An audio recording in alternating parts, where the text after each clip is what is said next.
Ah, j'ai vu ça. Écoute, un ado de 15 ans qui a plaidé coupable à 8 braquages avec une arme à feu. Le gars, il a rien que 15 ans. Il a déjà fait 8 braquages avec une arme à feu. Bravo! Oui, il va avoir, selon toute vraisemblance, là, une peine pour mineur parce que, comme il a eu un plaidoyer de culpabilité, on a décidé du côté du ministère public d'écarter là, la peine pour adulte. On peut donc pas le nommer puisqu'il a 15 ans. Mais il a reconnu, oui, 8 braquages de commerce de téléphone cellulaire. Tu t'en souviendras peut-être, Richard, là, c'est quelque chose qui s'était déroulé, là, entre autres, là, dans plusieurs magasins, oui, sur la Rive-Sud, en Boucherville, Sainte-Julie, Candiac, Saint-Constant, Repentigny, mais aussi Montréal, bref, dans la grande couronne avec la Rive-Sud. Et c'était toujours le même modus operandi. Là. Puis on le rapportait, moi je m'en souviens là, dans les médias, puis ici à la radio, j'en parlais de ces braquages-là où quelqu'un se présentait comme s'il allait déposer un CV. Et là, quand on lui ouvrait la porte, ou on débarrait le commerce, il y avait plein de complices cagoulés, habillés en noir, qui débarquaient avec des armes à feu du poivre de Cayenne, braquaient le commerce, demandaient d'ouvrir le coffre-fort et ils partaient avec des téléphones cellulaires en tout. C'est au-dessus de 215 appareils qu'ils auraient volés pour au-dessus de 240 000 $ de valeur en téléphone cellulaire. Lui qui était payé donc pour aller faire ça. Personne n'a été blessé là, dans ces braquages-là, heureusement. Mais bon, quand même, ça reste qu'à un jeune âge comme ça, quand on parle de la criminalité qui commence de plus en plus jeune au Québec, qu'on a de plus en plus d'exemples qui sont donnés aussi. Ouais, avec un jeune criminel comme ça. C'est ça. Ça pose une sacrée bonne question. Sophie Durocher nous avait parlé il y a quelques jours de WestJet qui avait présenté là, un projet d'avoir des sièges dans l'avion qui sont encore plus rapprochés, qui pouvaient pas là, se pencher par derrière pour que tu puisses un petit peu dormir. Là. C'est vraiment, là, tu peux pas être plus sardine que ça. Là. Tu peux pas être plus sardine que ça.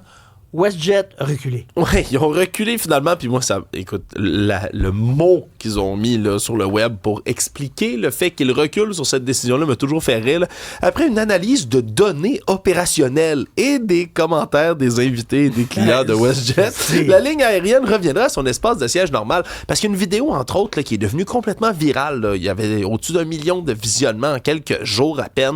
Une vidéo où on voit une famille, tu sais, puis des gens d'un certain âge qui sont là, assis. Pis, non, mais tes genoux, là, en dessous du menton.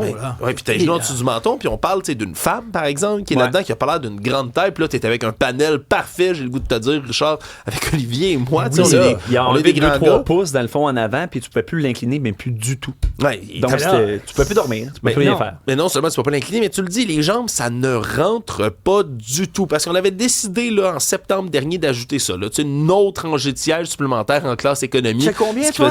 Hein? Moi, je suis 6 pieds 3. Toi? Moi aussi. Toi aussi? On a la même taille à peu près. Ouais, non, écœurez-moi pas, parce que j'ai mes deux gardes du corps. C'est mes deux cerbères à côté. Exact. Là. Non, mais c'est déjà dans un avion, là, quand je rentre, je sais pas pour toi, Olivier, là, moi, je suis constamment coincé déjà là, dans une taille d'avion normale. C'est un inconfort. Puis je parle pas juste pour les grandes personnes, pour les petites personnes aussi, là, c'est difficile. C'est vraiment difficile avec la rangée de plus que tu parles. Là, ça voilà. Donc, ils vont revenir en arrière. Aussi, là. Ah, ça, c'est une autre chose. Ben oui. Sophie disait, tous les chiffres le démontrent, les gens sont de plus en plus gros. Puis les sièges d'avion sont de plus en plus petits et étroits. À un moment donné, ça rentre pas. Là, mais donc, ils sont revenus en arrière avec tout ça, mais après leur analyse des données opérationnelles, ça m'a bien fait rire. Ben oui. Pamela Anderson, Olivier, est en maudit contre Seth Rogen. Oui, mais en 2022, il y avait la série Pam and Tommy. Je sais pas si ça te dit quelque chose. On va montrer des images en même temps que j'explique un peu. C'était une série par rapport au sextape de Pamela Anderson et de Tommy, qui était le célèbre batteur de le groupe m'échappe, là, c'était...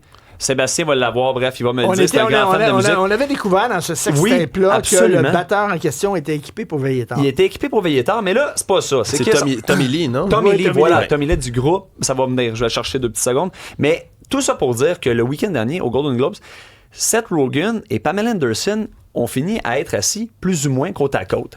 L'affaire, c'est que Pamela Anderson, cette série-là, elle n'avait pas donné son accord. Seth Rogen a été, oui, acteur, mais aussi réalisateur de cette série-là, qui a d'ailleurs été nominé à 10 Emmy Awards à l'époque. Ben, Pamela, elle l'a encore sur le cœur parce que cette série-là, elle n'a pas eu son mot à dire alors qu'on parlait de son intimité directement. Et voilà, c'est aussi simple que ça. Oui, la série The Dirt sur Netflix, voilà, j'avais juste The Dirt. Mais voilà, donc elle est vraiment partie en joie le vert, puis elle veut plus parler, puis elle s'est dit dégoûtée d'être à ses côtés.